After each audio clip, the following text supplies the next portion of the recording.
mouths off. We're here at Broovy Cinema Pub, sponsored by PC Laptops. I'm Jimmy Martin with SLUG Magazine. I'm Jeff Weiss from X96's Radio from Hell morning program. We're here reviewing movies today, and today we're going to be reviewing Waiting for Superman, which is a documentary pretty much telling the audience just how screwed up America's educational system is.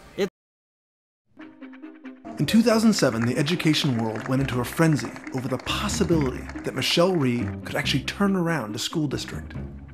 Michelle Rhee is the 7th superintendent of the DC schools in just 10 years. You wake up every morning and you know that 46,000 kids are counting on you, and that most of them are getting a really crappy education right now. So you think that most of the kids in DC are getting a crappy education right now? Oh, I don't think they are. I know they are. It's broken. It's broken.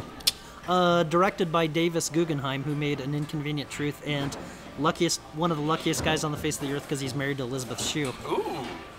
I know. Trivia, Hot right? babysitter. Yeah, I know. And when we say it's an exploration of how the education system is broken, I mean... It hammers it into your head. Yeah. Kids might want to go to Canada. I don't know, maybe. Yeah. Or just start prostituting yourself. Oh, God. Seriously, there is no hope in this documentary. It lays down the line of, this is the problem. Yeah. Does it offer a solution? No. There's a complete and utter lack of accountability for the job that we're supposed to be doing, which is producing results for kids. Within a few months, she had cut over 100 jobs in the DC central office, closed 23 schools, and fired a quarter of all principals, including the principal of her own children's school.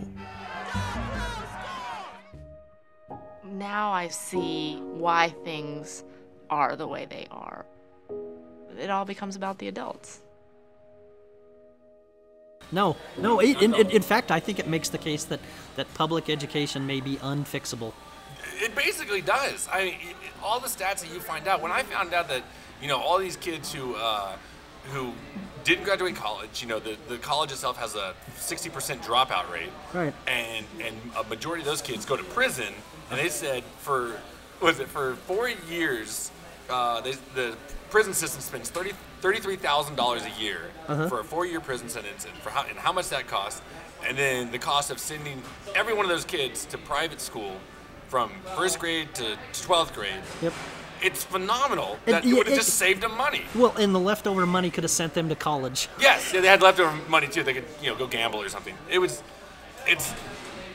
just depressing. Yes. I don't really know how to describe the situation that this guy has unearthed. My father made documentaries, and he taught me how, films should be stories about people, and if you're going to make movies, they've got to say something. And so I've always been inspired by teachers and the act of teaching. I had a teacher in 10th grade named Harvey Lejour who changed my life. He was hilarious and funny, and even though I was a C- student, he saw, great things in me. If I didn't have these one or two wonderful teachers, I wouldn't be a filmmaker, I wouldn't be a storyteller, I wouldn't be invested in, the world, or even care about our public schools. And I think we do whatever it takes to make sure every kid, no matter where they're born or what they're given, in this country we give every kid in America a great education. And that's what sort of drove me to tell this story and to make this movie.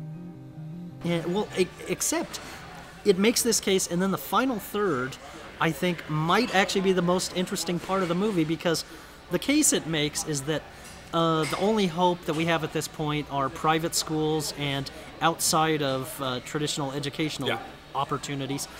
So we take a diverse group of kids who are trying to get into these schools, but have to go through the lottery system to get in. The good old lottery system. And then it turns into this.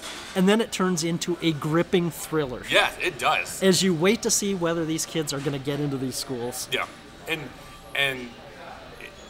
I don't want to ruin anything, but it's so. I was on the edge of my seat. Yeah. Staring at the screen, going, come on, get in. It's Peter Pants intense. But what I also felt bad about is that you're feeling for these children. Yes. And as they're calling other names, you're like, ugh, like that's not that's not the team I'm rooting for. But Yes, like, exactly. At But least other kids- somebody got into Right. it.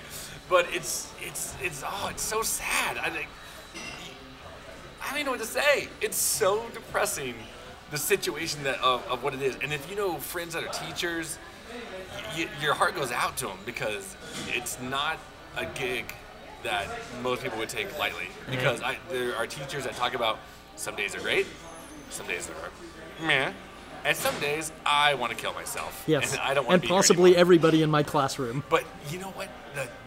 This documentary, if it does anything, it shows you the problem that teachers' unions are having on the issue. Because all they do are hindering what's going on. And there's the chancellor in D.C. who was trying to shake things Michelle up. Rhee. And said, you know what? I'm going to get rid of like 23 schools, and we're going to do this over. And she even proposes this idea of, hey, you know what? Because the problem is tenure. These Right. teachers think that they can do anything with tenure. And so she goes, if you give up your tenure, I will double your salary. Yeah. So what's the problem? If you're doing a good job, you're going to get more money. And I don't want to say the result of what these teachers unions did. It's not good. Yeah. But, oh my God, it's mind-blowing what happens in this documentary. And to me, one of the tests of a great film and a great documentary is being able to put you through a range of emotions. And this movie does that. It does. There's times where I'm laughing hysterically, and then sometimes where I'm just like throwing my arms up in the air and saying, screw it all, whatever, there's no hope. Exactly. How does that bacon taste in Canada? Because I'm going to go there. Oh, Canada. This is really good filmmaking. Davis Guggenheim knows what he's doing. By the way, this is a follow-up, actually, to a film he made called The First Year in, Which he does reference. in 1999. But this shows how far he's come as a filmmaker. I gave it 3.5 stars. I absolutely loved it. The subjects that he gets, the kids that go into this lottery system are everyone you're rooting for because they're all adorable, and the teachers and the principals, and they're just all engaging, and you never want to leave, and you're rooting that something can change, and maybe with this it'll bring something to light, and something will. Who knows? But I give it 4 stars because I absolutely loved it.